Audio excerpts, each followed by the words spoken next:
The review of food science begins with fruits and vegetables, which are primarily water and carbohydrates. Note, the crispness of vegetables depends mainly on osmotic pressure within water-filled vacuoles.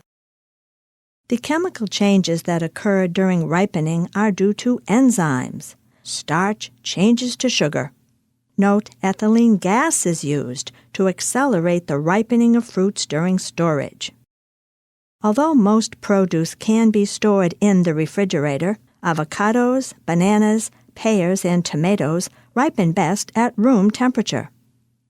Aging can be delayed in apples, which are stored in reduced oxygen spaces.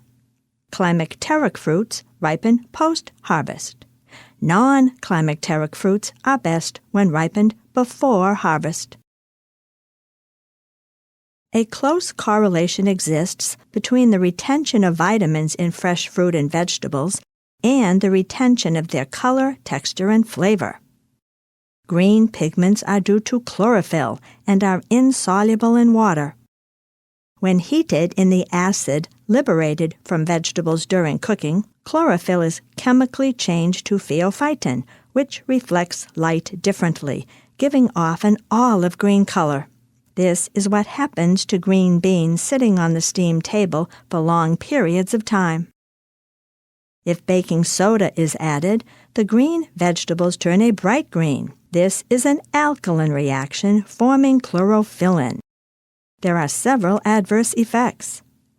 Alkalinity softens cellulose, so the vegetables are mushy.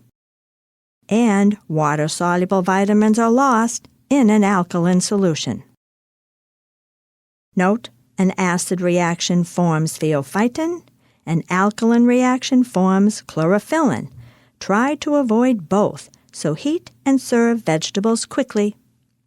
Yellow and orange pigments are due to carotenoids, which are insoluble in water. Note, there is very little effect on these pigments in either an acid or an alkaline solution. Note, the phytochemical lycopene serves as an antioxidant. Flavonoids include anthocyanins and anthoxanthins. The red, blue, and purple pigments are due to anthocyanins, which are greatly affected by changes in pH. They are soluble in water, turn bright red in an acidic solution, and bluish in an alkaline solution. White or yellow pigments are due to anthocyanthins or flavones. They are soluble in water, color less when slightly acidic, and yellow in an alkaline solution or when cooked in an aluminum pan. Note, berries and mushrooms should be washed just before serving. Fruits low in ascorbic acid darken rapidly when cut due to enzymatic action. To prevent discoloration, dip them in an acidic solution. An acid prevents enzymatic oxidation. Note, 1 dozen oranges will yield 1 quart of juice. When a sweetener is added to the liquid of a packing juice, the density of the syrup is expressed as a percentage by weight of sucrose. It is measured by a Brix hydrometer. During the storage of potatoes, starch changes to sugar, so old potatoes are sweeter, mushy, and will cook to a darker brown. Vegetables should be cooked in minimum amounts of water for short periods of time to preserve nutrients. Cooking with a lid on is advisable unless otherwise indicated.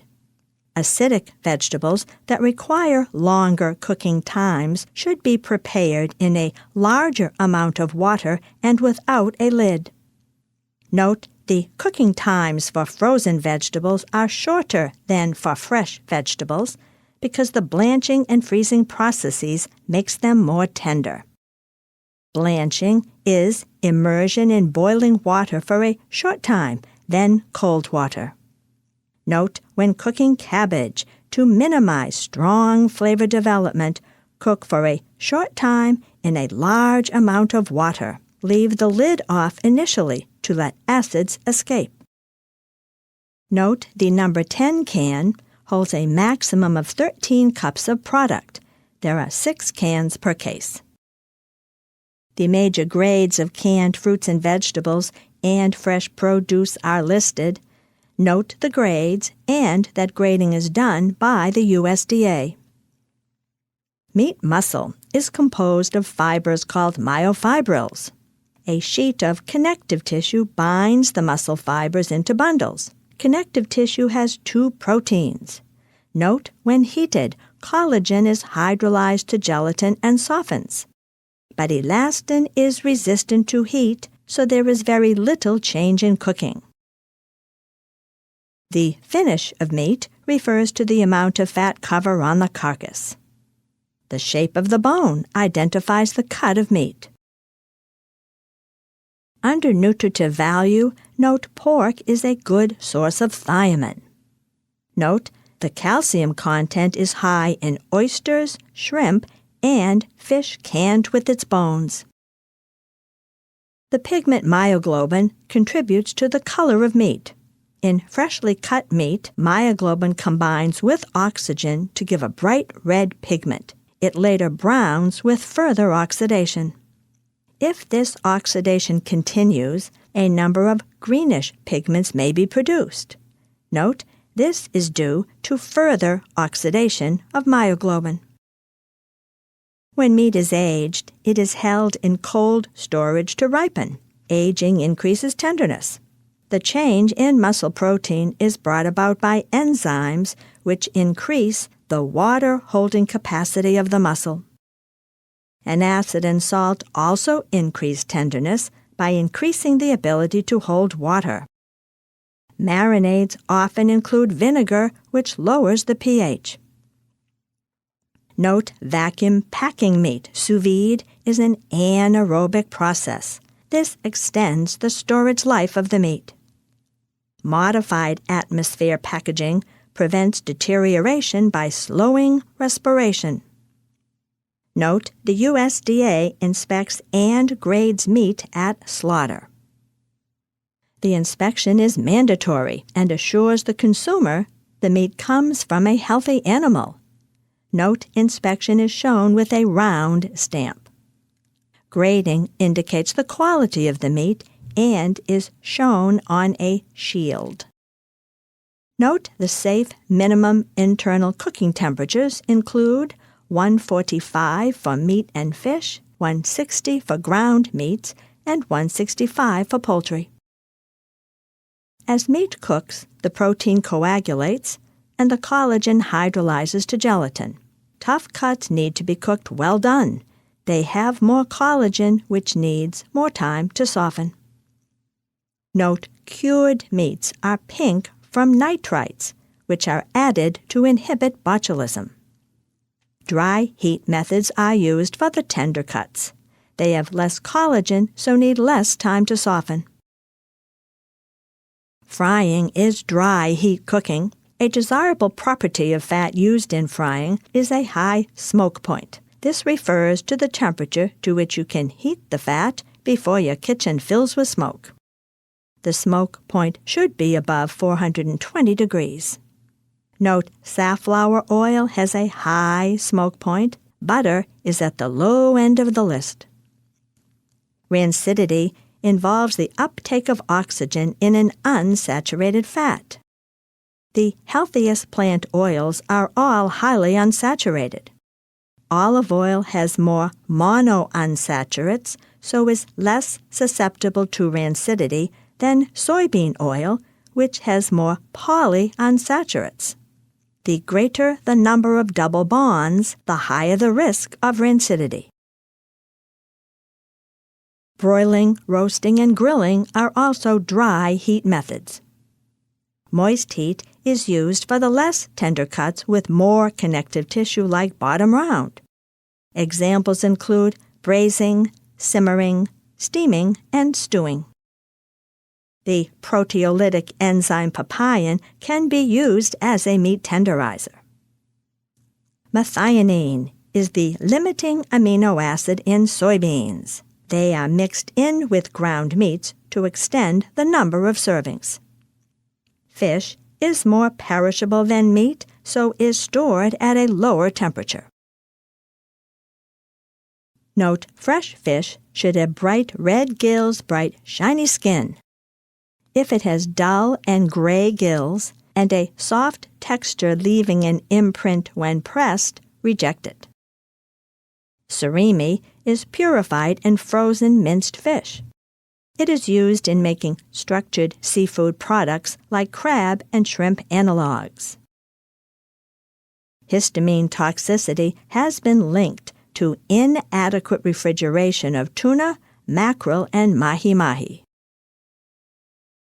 The structural features of the egg are listed. Egg yolk is a naturally occurring oil and water emulsion. Note, the yolk is more concentrated than the white. It has more protein by weight. Eggs are graded by candling. Note the grades of eggs. Fresh eggs should be stored in the refrigerator. A fresh egg will sink to the bottom in a pan of cold water and will have a dull, rough shell. If it floats to the top, the shell has become porous with age, increasing the air space inside.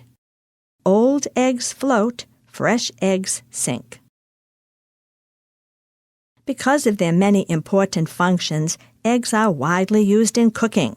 When eggs are heated, the proteins coagulate. This is what sets a custard. Note, if cooked at too high a temperature or too low a temperature for too long a time, syneresis occurs.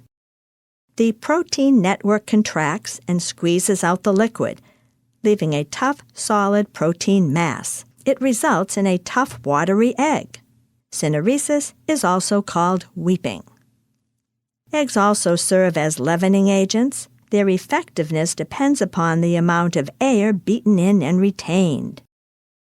When an egg white foam is heated, the air bubbles expand, the egg white stretches, and the protein coagulates to give a light, porous structure. Note, adding an acid like cream of tartar will stiffen the egg white foam. The acid tenderizes the egg protein so it extends more easily. Egg white foams are compared by measuring specific gravity. This is a measure of the relative density of a substance in relation to that of water. Note, egg whites at room temperature whip more quickly and yield a larger volume due to lower surface tension.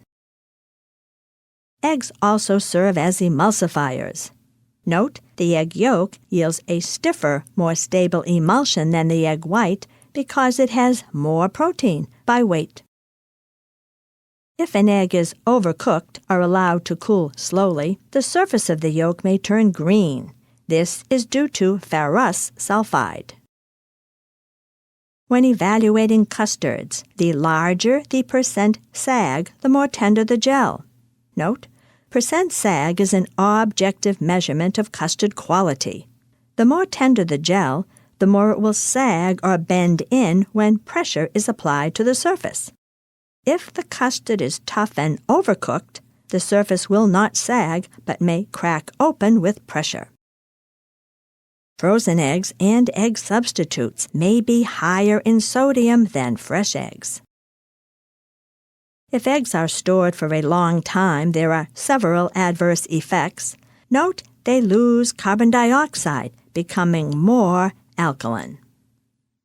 Note, milk is low in iron and vitamin C. Note, UHT, aseptically packaged milk, can be held in dry storage. Buttermilk is produced by adding lactic acid bacteria to skimmed milk. Note, when using buttermilk in a recipe, in place of regular milk, increase the amount of baking soda. Note, acidophilus milk has less lactose. Kefir is fermented milk and is low in lactose. When milk is heated, note the whey protein precipitates out. This forms a film on the surface or on the sides of the pan. Note, an acid will precipitate the casein in milk.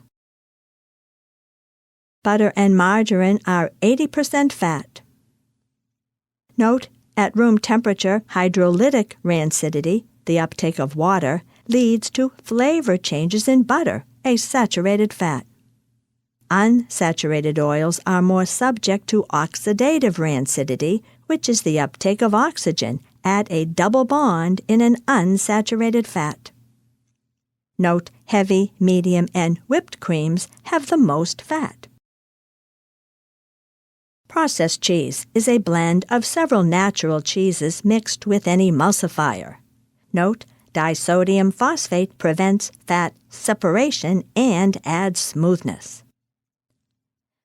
Cereal grains have a starchy endosperm rich in protein, a protective outer layer of hull and bran, and an embryo or germ located near the bottom. Note, quick cooking cereals have disodium phosphate added. This makes them more alkaline, causing the particles to swell faster and cook quickly. Low sodium patients should avoid quick cooking cereals. Graham and whole wheat flour, note, spoil quickly due to the fat content of the germ. Both pastry and cake flours are made from soft wheat. Note, bread flour has the most protein, cake flour the least protein. Durum wheat is used for pasta. It has a high gluten content, so products are flexible after cooking. Note, when cooking rice, use an amount of water that will be absorbed during cooking. Next, we will review the functions of the ingredients in a baked flour mixture. The gluten in the flour gives it elastic properties. The gluten is developed when gliadin and glutenin are hydrated and mixed together. The strength of the flour describes its capacity to retain leavening. This depends on the quality of the gluten. Bread flour is strong, cake flour is weak.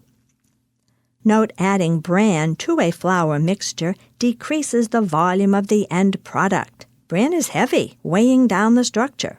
To compensate, increase the amount of flour and liquid. Leavening is created by steam, air, or carbon dioxide. Carbon dioxide can be formed either by the action of yeast on sugar or by the action of acid on baking soda. Baking powder is a mixture of baking soda and acid and cornstarch. All baking powders have baking soda. Note, old baking powder becomes more alkaline, causing a loss of thiamine in baked goods. In yeast breads, salt keeps the dough from becoming sticky when needed, but too much salt interferes with the growth of yeast.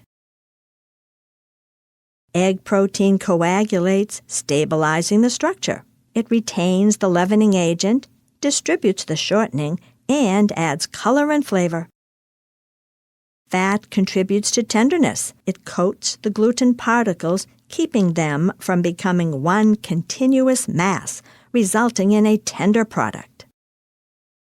Note, sugar modifies the texture of a flour mixture. It is hygroscopic, absorbing some of the water that gluten needs for development. Too much sugar results in a crumbly product as it weakens the gluten. Quick breads are leavened quickly by air, steam, or chemical agents, not yeast. Muffins, biscuits, and popovers are quick breads. Note, the basic ingredients that provide structure are egg and flour. Note, excess mixing results in a loss of carbon dioxide, overdeveloped gluten, and tunnels throughout the product. Shortened cakes contain a comparatively high amount of fat. Layer cakes are leavened with baking powder as the source of carbon dioxide. Pound cakes are leavened only by the air creamed into them and by some steam generated during baking. Note, rich cakes have higher amounts of fat, sugar, and eggs. This increases their keeping quality. Foam cakes, which are dependent on an egg foam for volume, use air as leavening. Alterations in the amount of sugar in a cake recipe can cause many variations. The more sugar, the more time is needed to reach the elevated coagulation temperature of the gluten.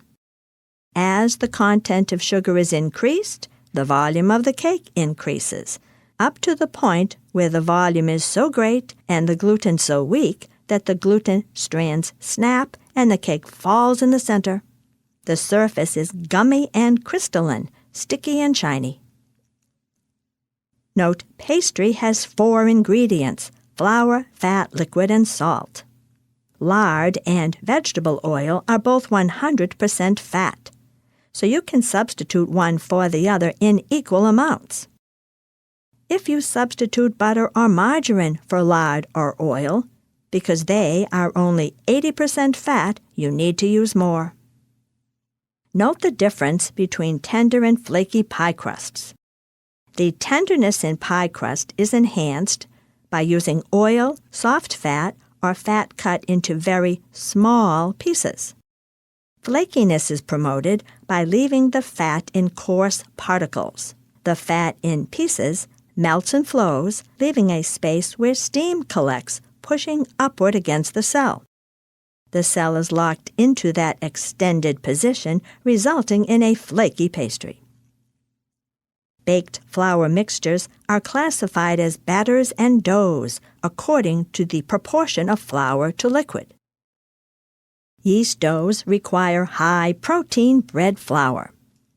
Breads are usually made with the straight dough method. All of the ingredients are mixed and kneaded prior to fermentation and proofing. Commercial bakeries often use the sponge method. The liquid, yeast, and part of the flour are mixed and allowed to ferment until it becomes spongy. Then the remaining ingredients are mixed in. Note, this shortens the proofing time. Proofing refers to the final rising of the dough in the pan. Note, the continuous bread-making process is also a commercial method. It substitutes mechanical energy for traditional bulk fermentation, reducing the time needed. When baking at high altitudes, atmospheric pressure is reduced. Gas expands more readily than at lower altitudes. Steam is formed earlier, as water boils at a lower temperature than at sea level. This means a cake may expand excessively in the early baking period before the heat of the oven has coagulated the proteins and gelatinized the starch enough to stabilize the structure. To correct this, decrease the amount of baking powder and increase the liquid. Starch is composed of amylose and amylopectin molecules.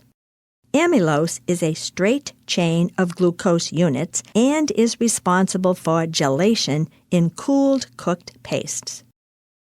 Note, amylopectin is a branched fraction of starch with both 1,4 and 1,6 linkages.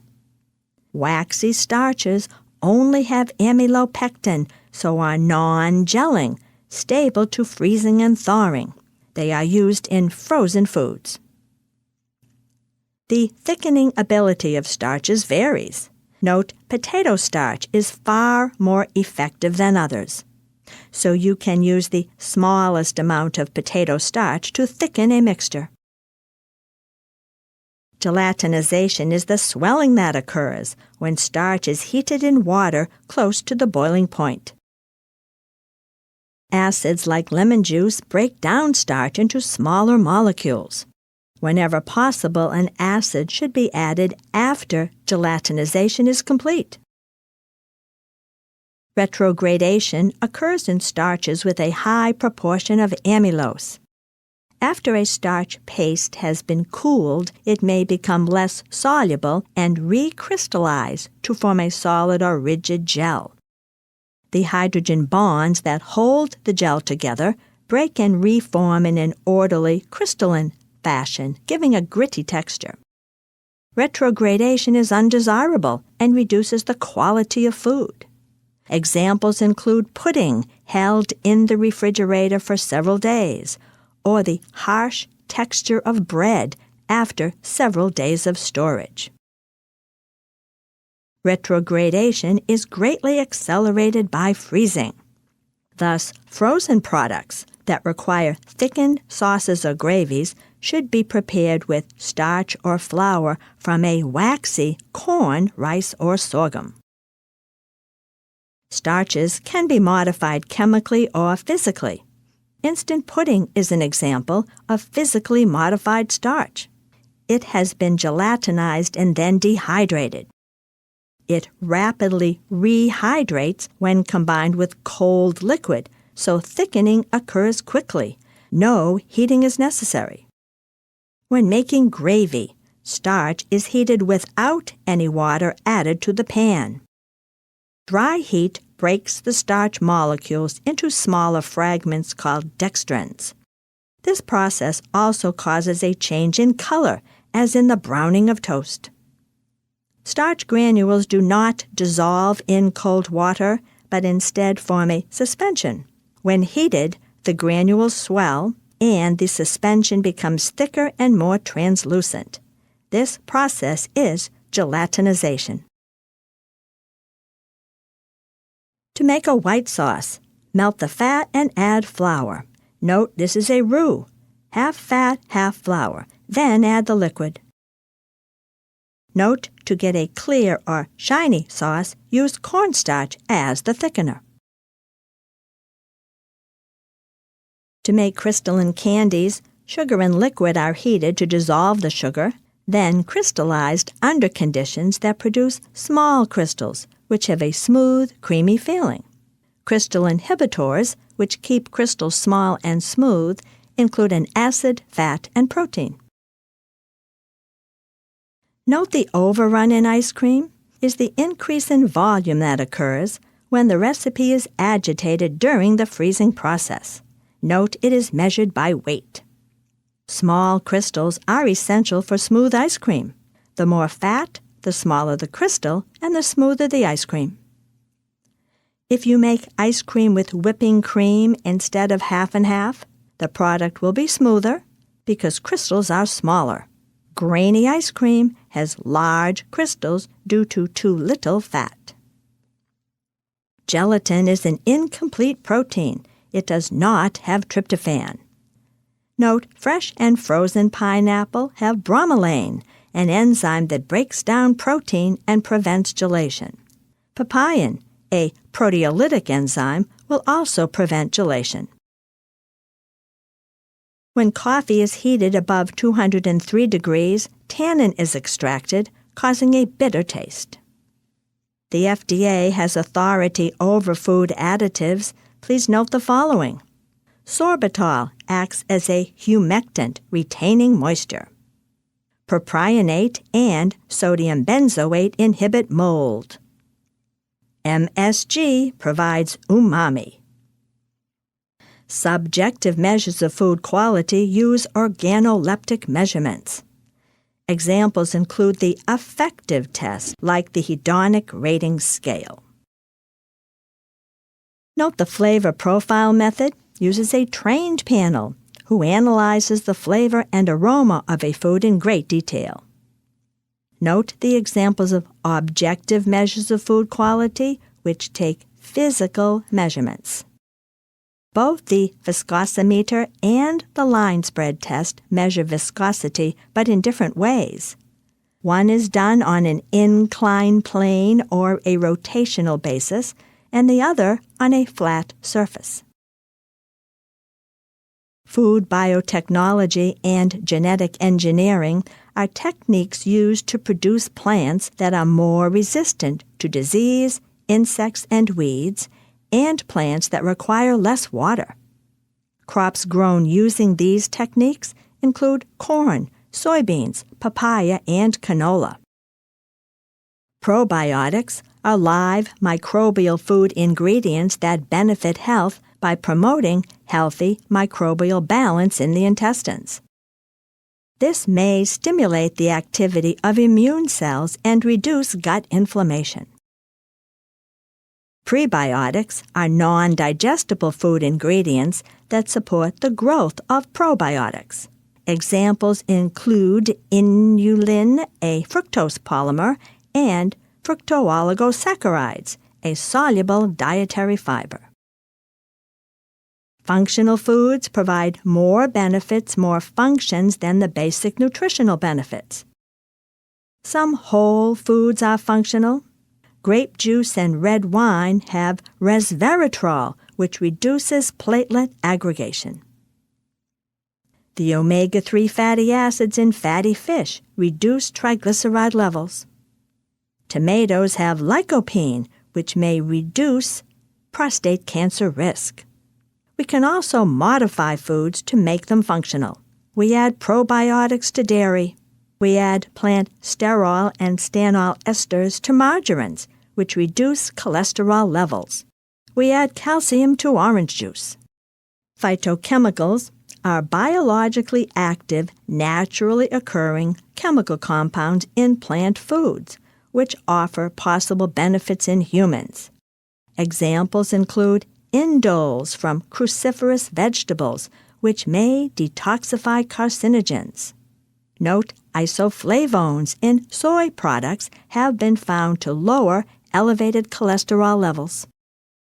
Note, food synergy is the additive influence of foods and constituents, which when eaten together have a beneficial effect on our health. Examples of nutrient analysis software and databases are listed. The FDA enforces the Nutrition Labeling and Education Act, dictating what must be present on the nutrition label. Please note the designations for low calories, low fat, low sodium, gluten-free, and organic. The percent daily values are based on a 2,000 calorie per day intake. Note the new labels include DVs for vitamin D, potassium, calcium, and iron. Health claims on packages are based on authoritative statements from a scientific body of the U.S. government or the National Academy of Sciences. Qualified health claims suggest emerging evidence of a relationship, but not conclusive.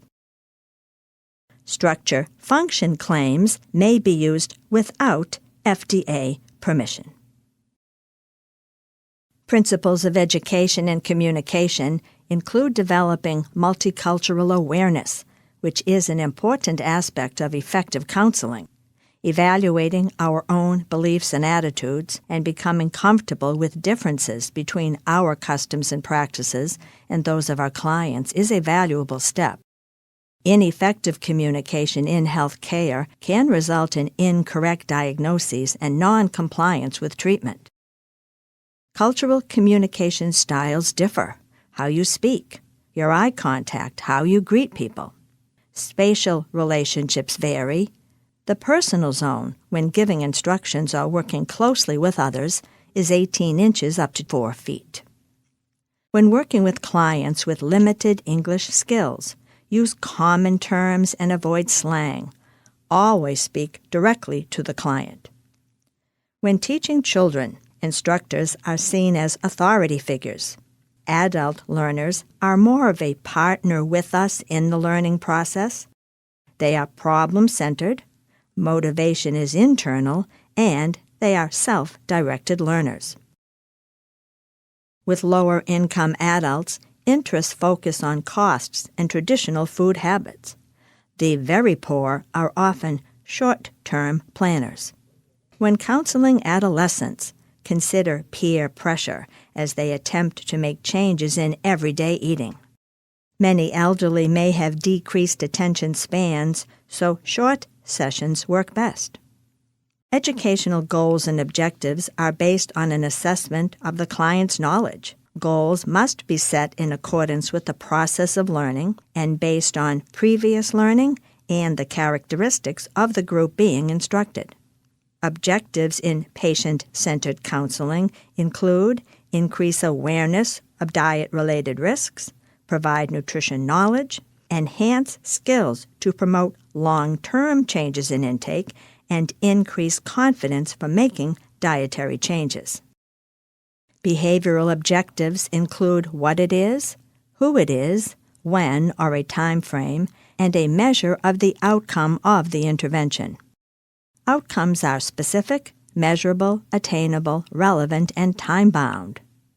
Consonance is a fit between the program and the expected outcomes based on the objectives. Steps in development of the educational plan are listed. The instructional media selected depends on the teaching goals, the size and learning style of the audience, the physical facility, and the equipment and time available.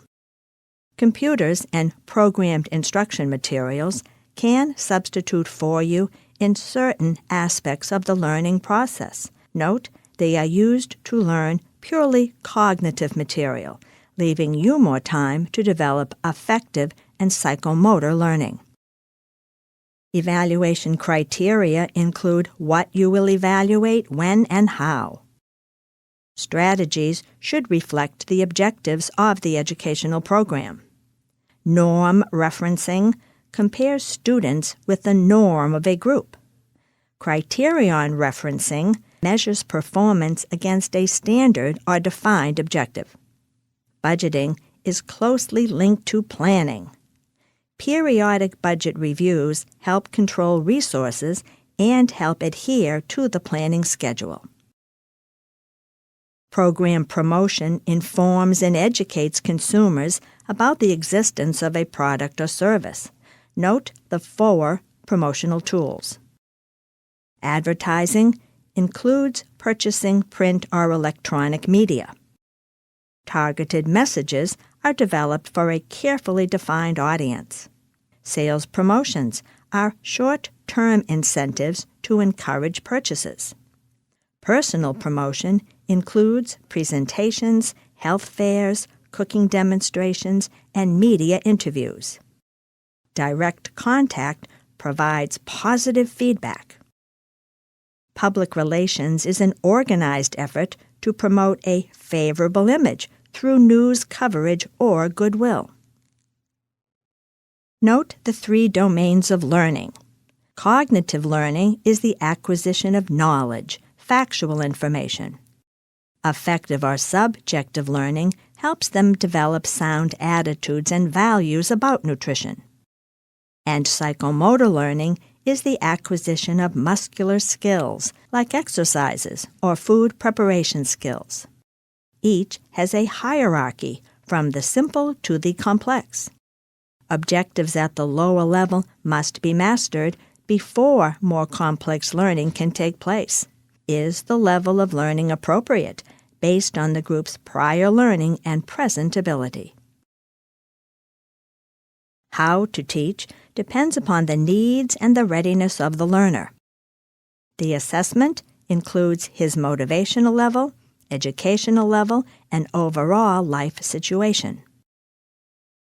Behavior modification techniques are based on a cause and effect explanation of behavior.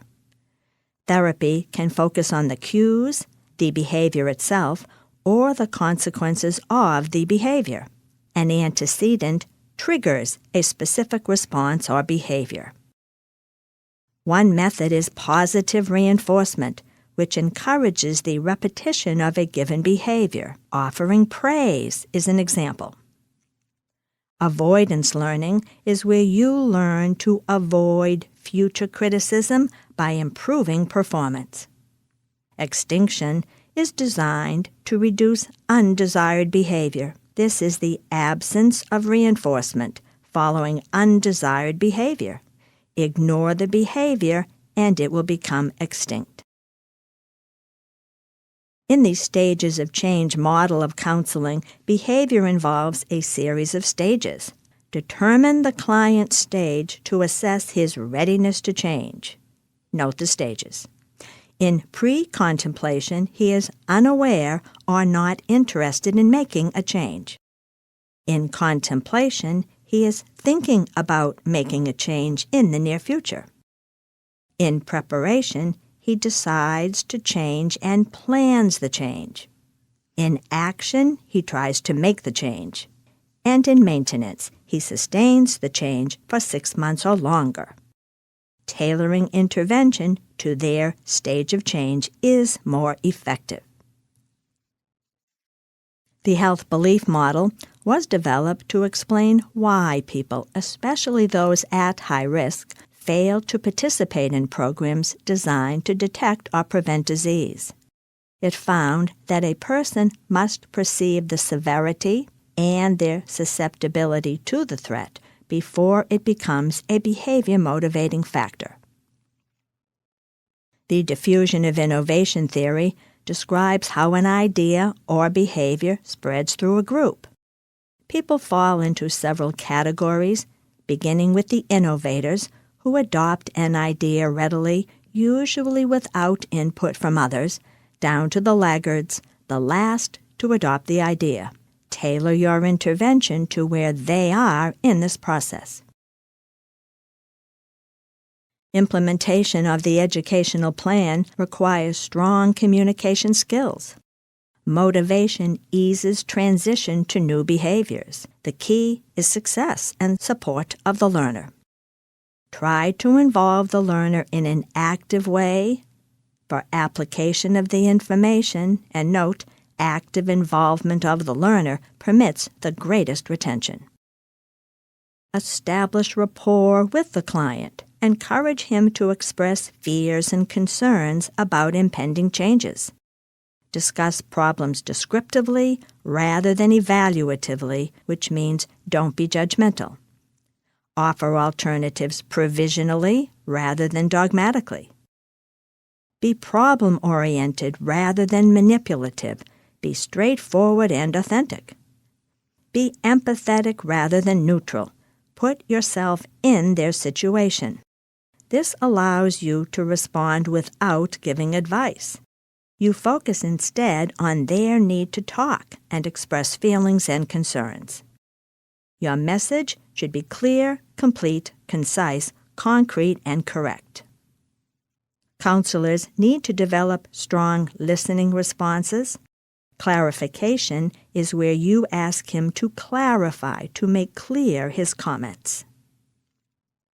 Note, active or reflective listening is where you paraphrase or repeat back what was just said, hoping that will encourage him to offer additional information. A legitimation statement acknowledges that there was a reason for a behavior, indicating that the response from the client was legitimate.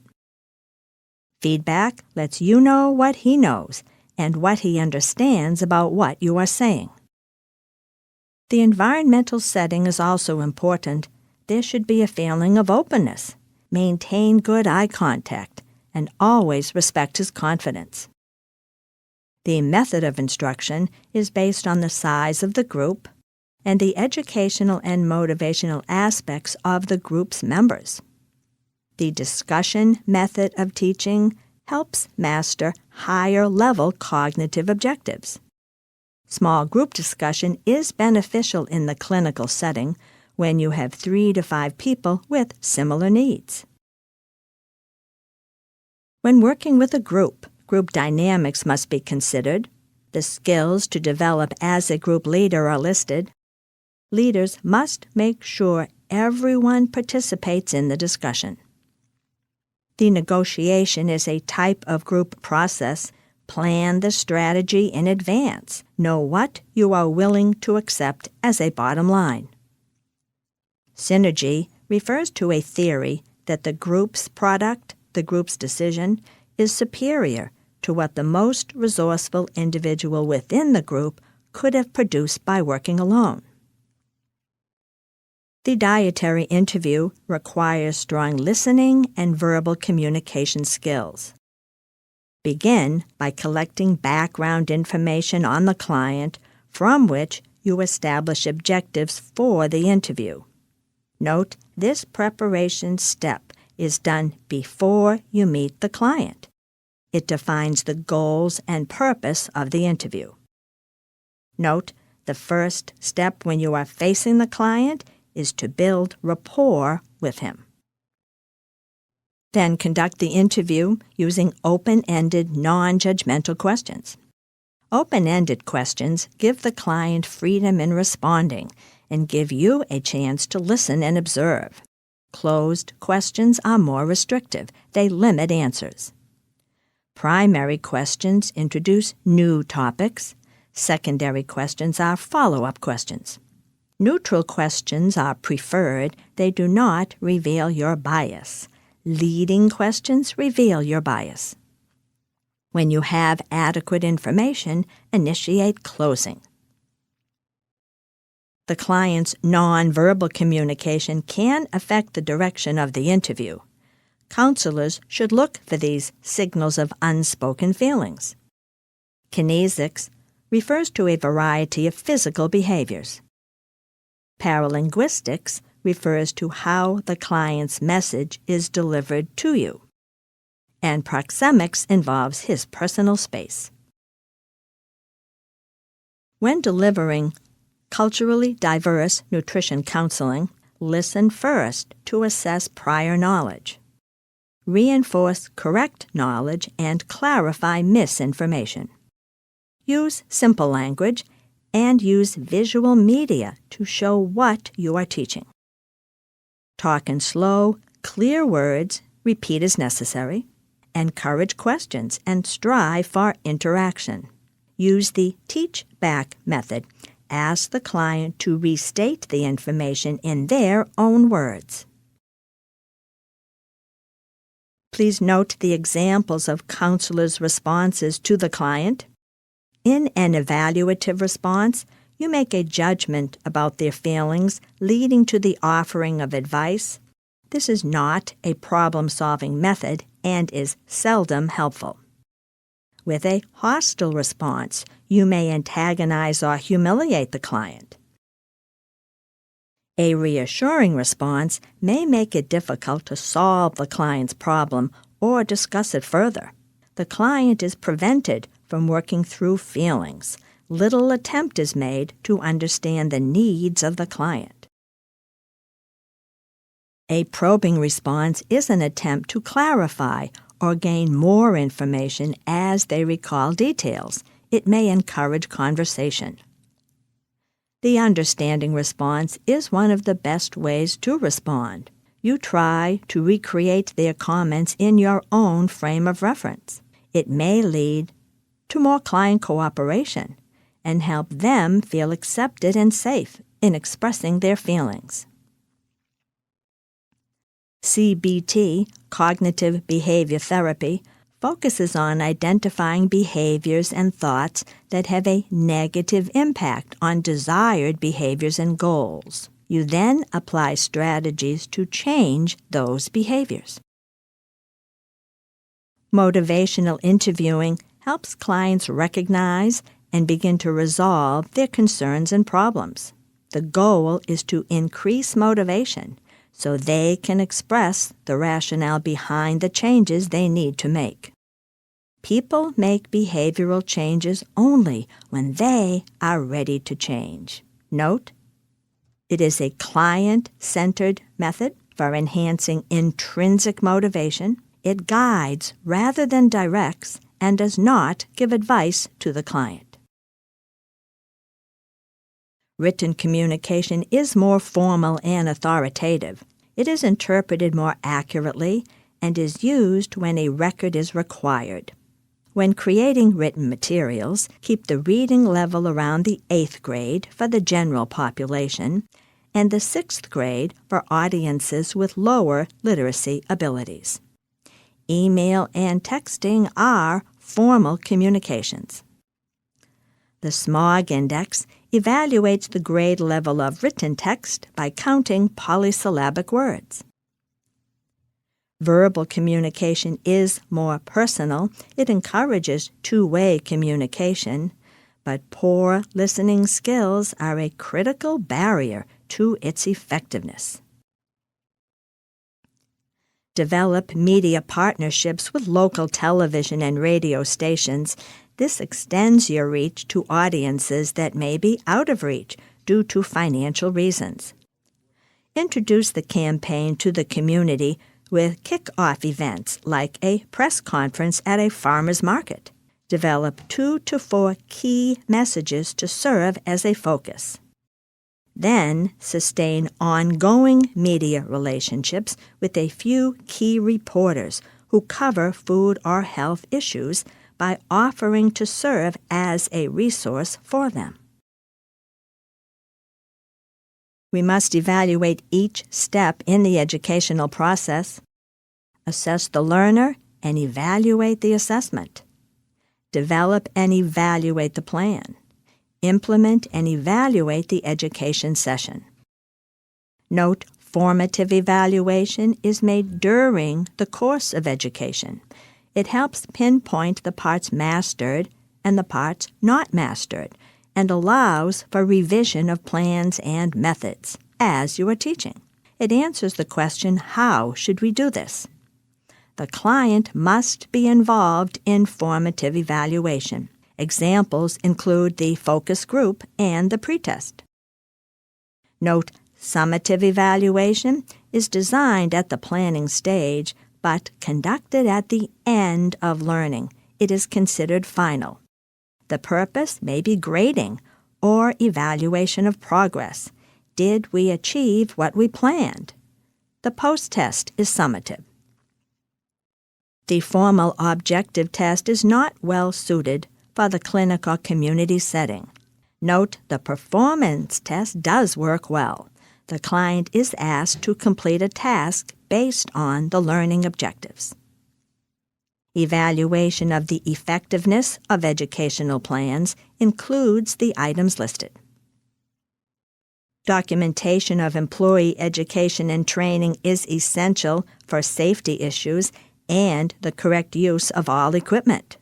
An orientation checklist is helpful in ensuring that everything the employee needs to know has been communicated to him.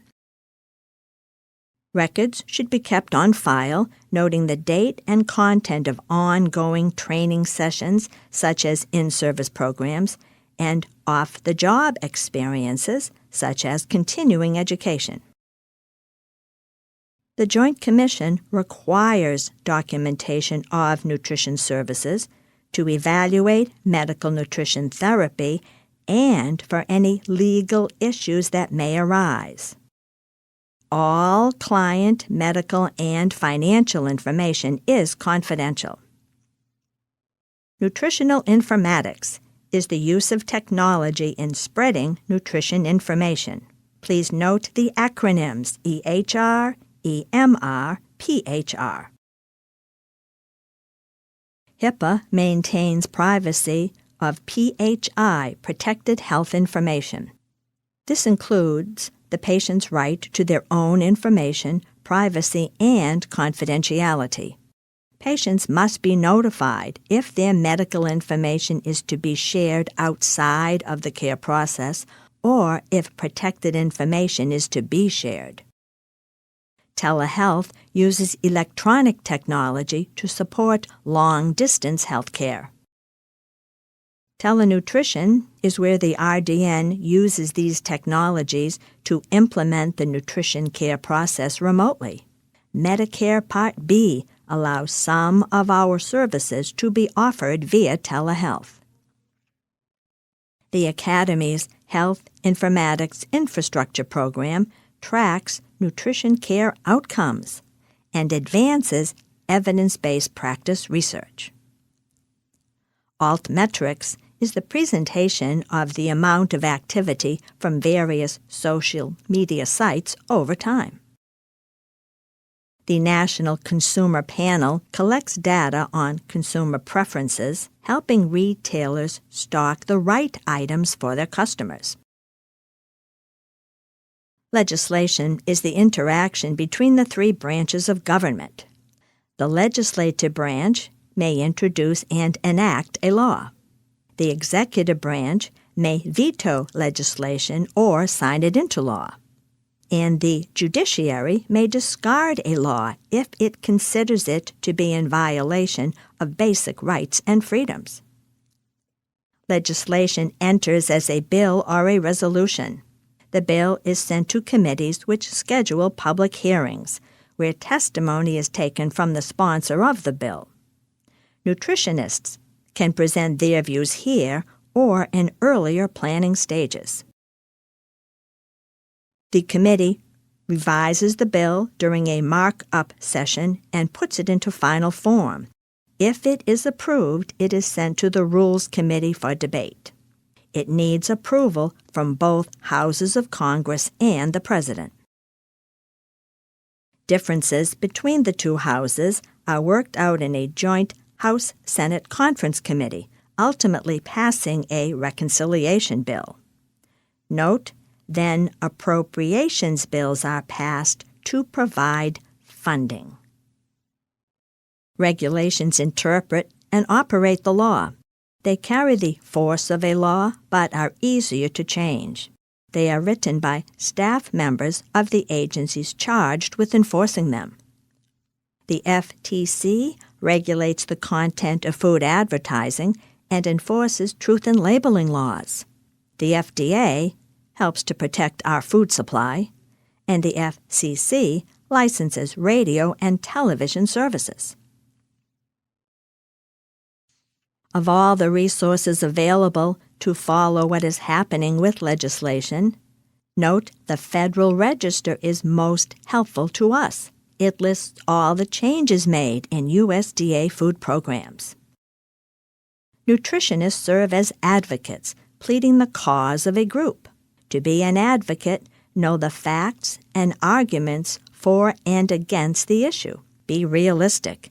Advocacy usually results in a compromise position. Lobbying refers to activities aimed at influencing public officials and legislators. Legislation that affects nutrition education programs includes the Child Nutrition Reauthorization Bill, the Farm Bill, and the Older Americans Act. The next section covers research applications. Research begins by identifying a relevant and important topic and reviewing the literature on that topic. Then develop the research question, which leads to a hypothesis, which is a prediction of a relationship. The null hypothesis states there is no relationship in the population of data. Any differences seen are a result of sampling error. Then prepare the protocol, organize methods and materials, collect and analyze the data, study the results, and make decisions about the results. Meta-analysis is a formal, defined system that combines the results of numerous small studies to increase the strength of belief in the observed effect. Note, the studies are of similar design, have defined inclusion and exclusion criteria, and are published peer-reviewed studies. Please recognize the acronyms Quorum, Prisma, Moose, and Consort as being associated with meta-analysis. The research report contains an abstract, a condensation of the final report. The abstract appears first under the title. Components of the report are listed. Note in the Results section, specify laboratory, clinical, objective, or subjective findings are noted, but it is in the Discussion section where you interpret the results. And the Implications section is where you describe how the information might be applied in practice. What are the implications? Research can be broadly defined as descriptive or analytical. Descriptive research describes the state of nature at a point in time. It helps you generate a hypothesis as to what determines a condition or disease. It will establish associations among factors, but does not allow causal relationships to be determined. Descriptive research includes the qualitative study, case studies, surveys, and correlation studies.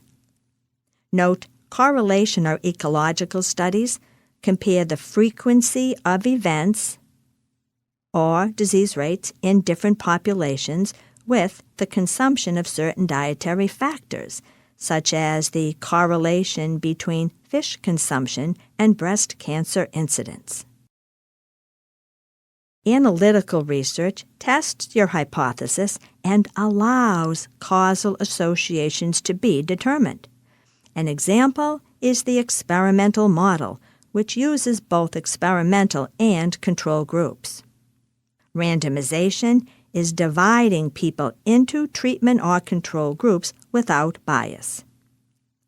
Note, the experimental group receives the program or treatment. The control group does not, but may receive a placebo, which gives the aura but not the substance of a service.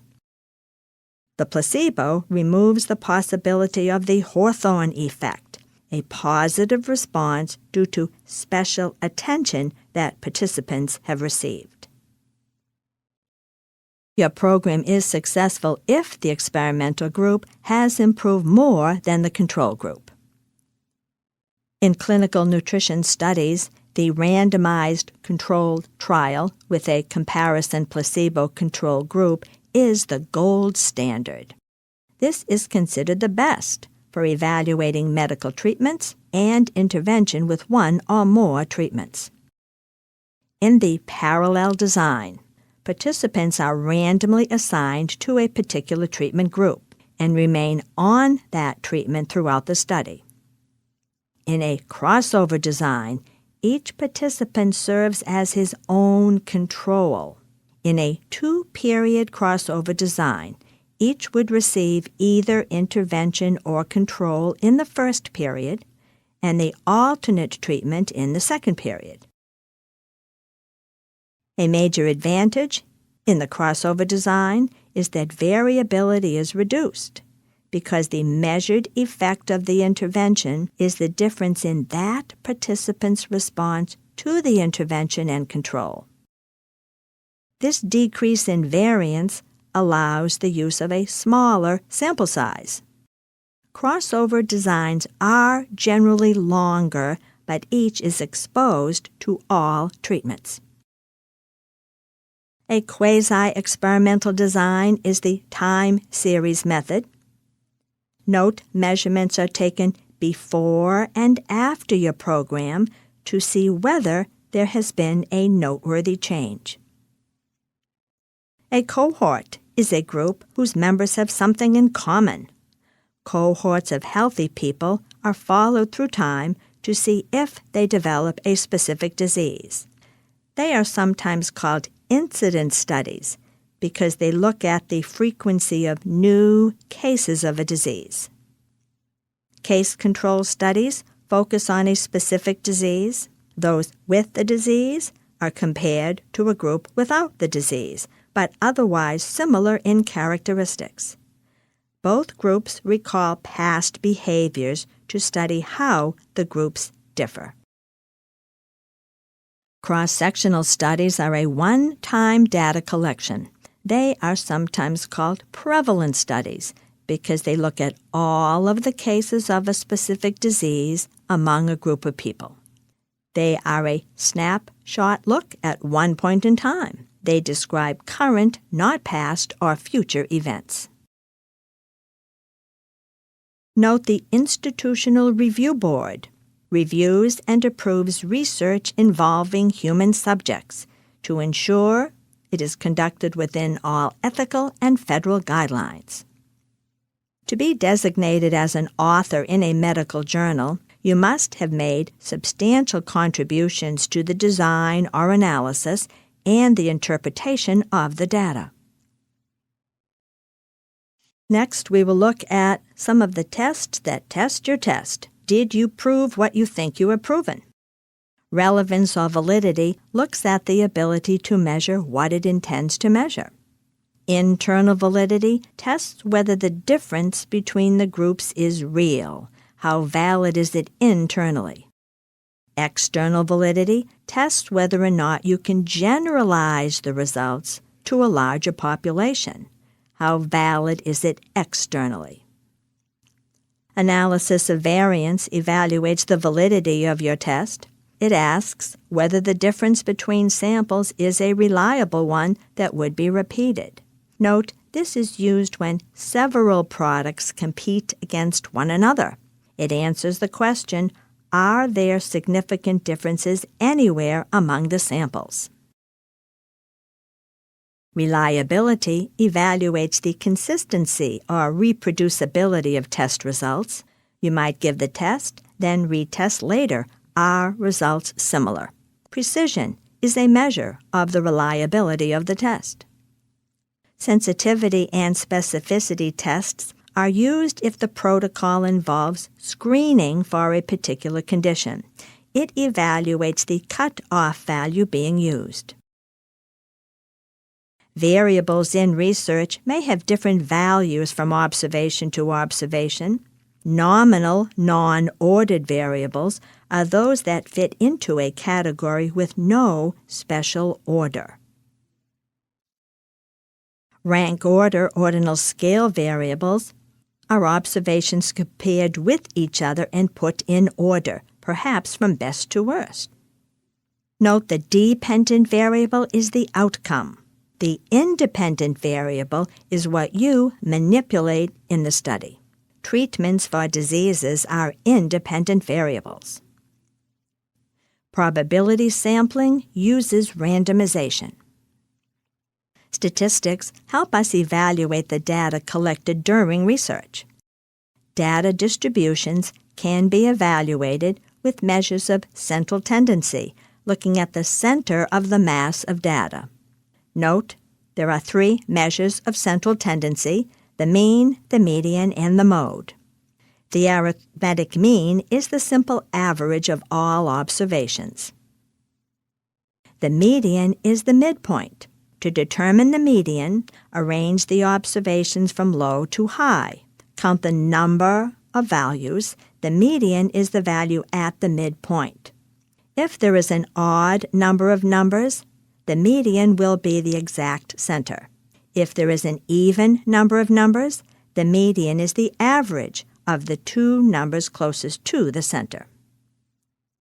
The mode is the most frequently occurring value. It is the prediction most likely to be correct.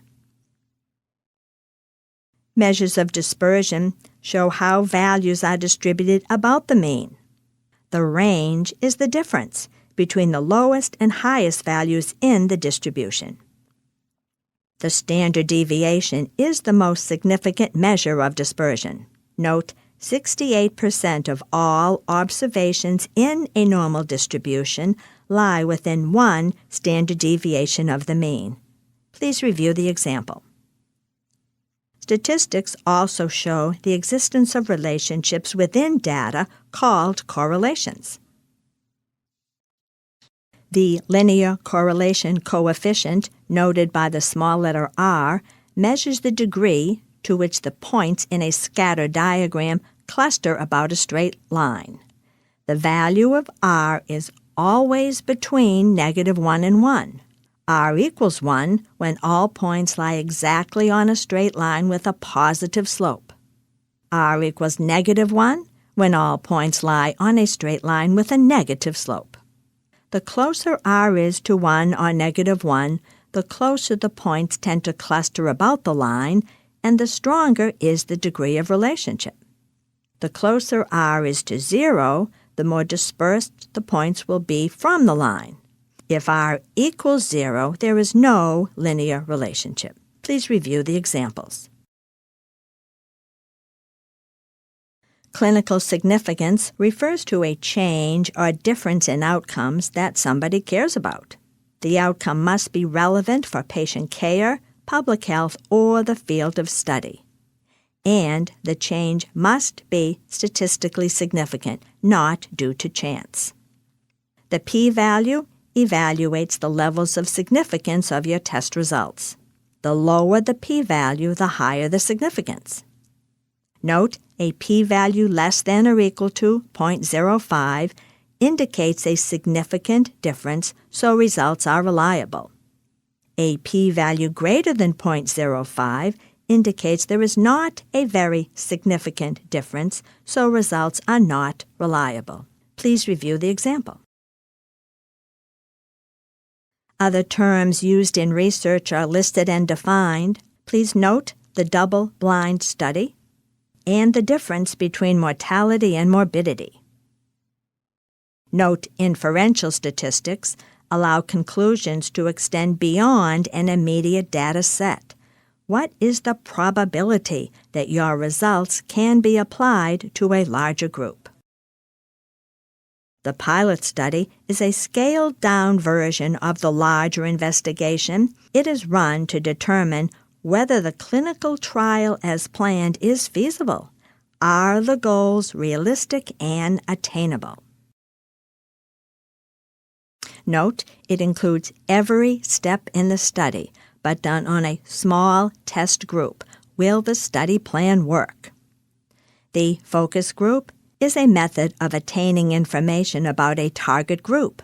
Gather a small number of people together to talk about their beliefs, opinions, attitudes, and problems.